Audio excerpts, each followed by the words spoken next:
साथ हैं जी कॉलर शहबाज साहब, सवाल कीजिए। अस्सलाम वालेकुम डॉक्टर साहब। वालेकुम सलाम। डॉक्टर साहब, मेरा सवाल ये है कि मैं ना 4th फ्लोर पे रहता हूँ और जब सीढ़ियाँ चढ़ता हूँ ना, तो जब एंड पे दरवाजे के पास पहुँचता हूँ तो मुझे सांस नहीं चढ़ता। मेरा दिल ऐसे लगता है जैसे चला ही नहीं है। एक तो ये बात, और दूसरी ये बात बताएं कि स्टंट पड़ते हैं किसी लेडीज या जेंट्स को भी, तो स्टंट की जो मियाद होती है, कहते हैं ये 10-12 साल चलते हैं, उसके बाद फिर खराब हो जाते हैं और फिर अल्लाह ना करे किसी को अटैक का फिर कोई मसला मसाइल होता है। इसके बारे में बताएं कि स्टंट की जो मियाद होती है, यानी इसे बोलते हैं एक्सपायरी डेट, ये कितनी होती है, कितने अरसे की होती है डॉक्टर साहब? जी, बहुत शुक्रिया। आपके एक्चुअली दो क्वेश्चन हैं। एक तो ये कि स्टेंट की मियाद क्या है, दूसरा ये कि आपने पर्सनली क्वेश्चन किया कि जो है वो आपको सांस फूलता है। वही बात देखें, चीज़ ये है कि अगर 4th फ्लोर के ऊपर मुझे भी जाना पड़े तो मुझे भी जो है वो सांस फूलेगा। लेकिन वही चीज़ है कि एक्चुअली हमने जो है उसमें क्या देखना है कि जो है वो पेशेंट पहले जो है मसलन आज से 15 दिन पहले तक जो है वो चल के 4th फ्लोर तक चला जाता था और इसको इतना सांस जो है वो नहीं फूलता था।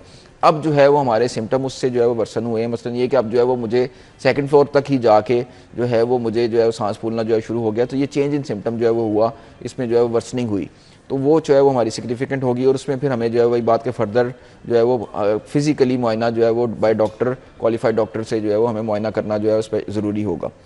दूसरी जो क्वेश्चन किया वो बड़ा अच्छा क्वेश्चन किया कि जो है वो स्टेंट की मियाद क्या है। स्टेंट की आई वुड से कि स्टेंट की कोई एक्सपायरी डेट नहीं है। अच्छा, अगर स्टेंट जो है वो बॉडी में मौजूद है तो उसकी कोई एक्सपायरी डेट नहीं है कि मैं ये कहूँ कि इस डेट के बाद जो है एक्सपायर हो जाएगा। नो, थिंग इज दैट कि ये it will depend all upon you and me कि जो है वो हम अपनी केयर जो है वो क्या करते हैं। मसलन ये कि वही बात है कि एक गाड़ी जो है वो हम देखते हैं कि 1 साल के अंदर जो है वो बिल्कुल न्यू गाड़ी थी और उसकी जो है वो केयर नहीं की गई, तो आपने बहुत अच्छी तरह से की, केयर नहीं की गई तो उसकी जो है वो ऑलरेडी डैमेज हो गया, वो जो है उस काबिल नहीं रही कि वॉक कर सके।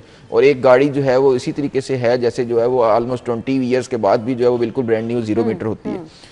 इसी तरीके से जो है वो हमारा जो पेशेंट जिसको स्टेंट डल चुका है, अगर वो अपना ख्याल रखता है, यानी आप अच्छे से अच्छा भी स्टेंट डलवा लेंगे, आप अपना ख्याल नहीं रखेंगे तो वो जल्दी एग्जैक्टली अगर जो है उसका ख्याल नहीं रखेंगे, अगर जो है वो हमारे रिस्क फैक्टर्स को कंट्रोल नहीं करेंगे, अगर शुगर का ख्याल नहीं करेंगे, जो फैक्टर हैं मसलन ये कि कई दफ़ा जो है एक इम्पॉर्टेंट फैक्टर ये है कि सिगरेट स्मोकिंग, कई दफ़ा जो है मैं ये देखता हूँ कि पेशेंट ने स्टेंट डलवा ली है, सिगरेट स्मोकिंग नहीं छोड़ी, तो अगर एक फैक्टर उस पेशेंट का, स्पेसिफिक पेशेंट का ये फैक्टर था जिसकी वजह से उसको डिजीज़ हो रही थी, अगर उसने वो मॉडिफाई नहीं किया तो उसका स्टेंट मैं ये कहूँगा कि हो सकता है साल 2 में जो है वो ख़राब हो